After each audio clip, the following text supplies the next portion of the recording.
Usually I have the energy and effort to change my clothes and my look a little bit between filmings just so the viewer has a semblance that I am offering different videos on different days. However, I'm in a time crunch. I just finished midterms and I'm just a tad bit tired, so I'm very happy to be here, but I am delivering it to you with the same gray sweatshirt and wet hair that I had in the last video. I hope you don't mind.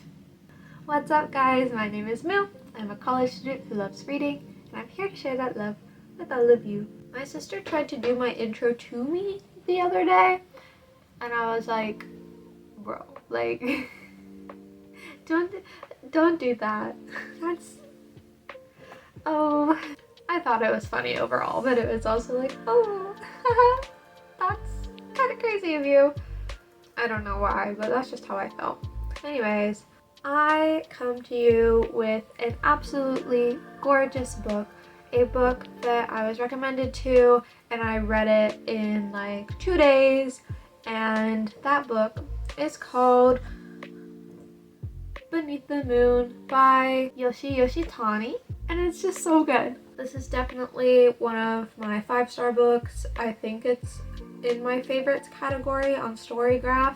Follow me on Storygraph, by the way. And it is just an absolutely lovely book. I don't know how many of you have heard of this. I had not heard of it until last summer, but now that I know about it, I am so glad I own it, and I am never going back. This is just one of the best anthologies ever written. So Beneath the Moon, as it says on the cover, is fairy tales, myths, and divine stories from around the world.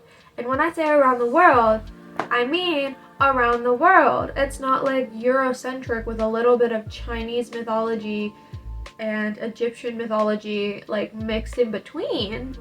It's like all around the world. You have stories from every continent humans are inhabiting. You have stories from Asia and Africa and Pacific Islanders and Latinos and just like Native Americans and just like everything you can think of, it's there.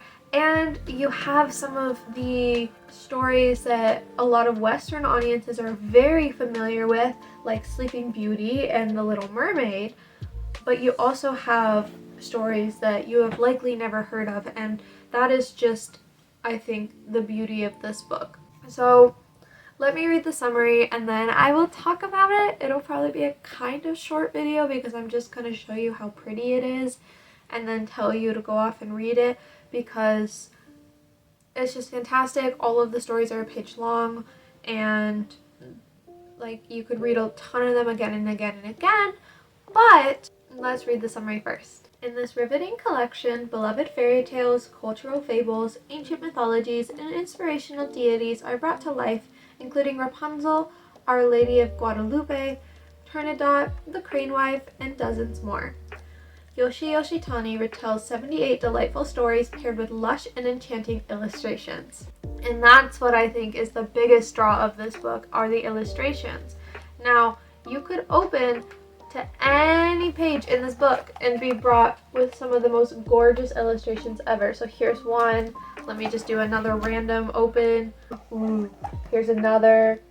They're just all gorgeous. They're all fantastic, and they're all so well researched. It was said that Yoshi Tani heavily researched the background of cultures of each fairy tale and myth and legend that she shared in this book, and you can tell the thought and care put into this book, which, yeah, it's just the best way to do it, you know? If you're going to write a collection of stories from around the world, obviously you're not from every culture around the world, so you really have to be careful how you present those stories, making sure you show them in the most positive, accurate light, and I really believe that Yoshi Tani did that.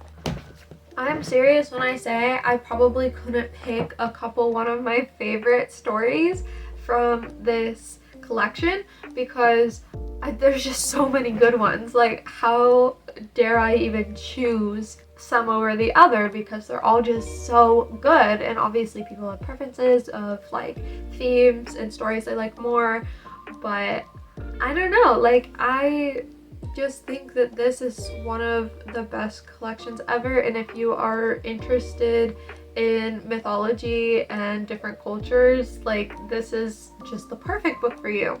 So the reason I actually found out about this book was because I was at summer camp. I'm a certified archery instructor. Super fun, super amazing. I absolutely love doing it, but I teach archery at a summer camp.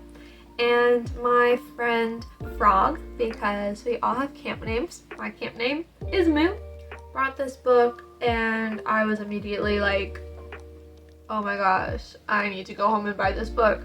Now, I don't typically buy books new. I typically use my lovely addiction thrift books to find this, but I bought Beneath the Moon brand new because that was as soon as I could get it. Like, I needed to purchase this, and I did, and I am not disappointed. It is everything I could have hoped.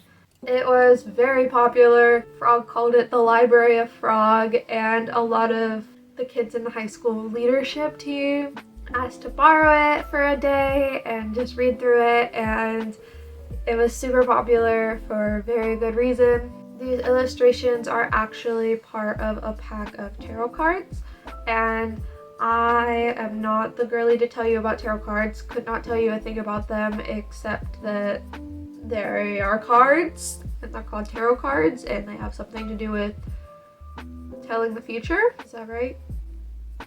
But beyond that, but they are sold as tarot cards, and you can see that in the imagery. So if you are well knowledgeable about tarot cards, you might see symbols that make you think, oh, this is like X, Y, and Z card. This is why X, Y, and Z card, because a lot of the illustrations are included in that deck of cards, so they have to fit the theme of the card they represent, because each card in a deck of tarot cards has a specific meaning for those cards. So I think that's also a really interesting aspect of this book too, is that you can see even more so why each piece of art is the way it is. There was so much thought put into this book. Like, I can't get over how much effort this must have taken, but she did it beautifully, and it is one of the most beautifully crafted books of all time, in my opinion. So I recommend this book to people who love mythology, folk tales, legends, anything like that. People who are interested in tarot cards, people who need a short story collection, who want to learn about different cultures, all that kind of stuff. I think there's something that everyone could enjoy in here, which is super cool. I think it's a very universal book, but I think the ones that I mentioned above are the ones that would enjoy the book the most. So that is my recommendation. As I said, it's going to be a pretty short video, just tis what it is today, but I really enjoyed reading this book. I was really excited to talk about it, so I hopped on and I talked about it, and I really hoped that you liked this video. If you did, please like it, comment down below your favorite folktale or myth or a story from your culture that is not super known to the Western world. I'd love to hear stories. I'd love to be able to research stuff more like that. If you have any recommendations for mythology of different cultures, I would also love that. So put your recommendations down below. If you like videos like this, make sure to subscribe. I come with a video every Thursday. But yeah, that's all I have for today. Without further ado, this has been Moo. I hope you have a wonderful day, and I will see you in the next video. Bye bye.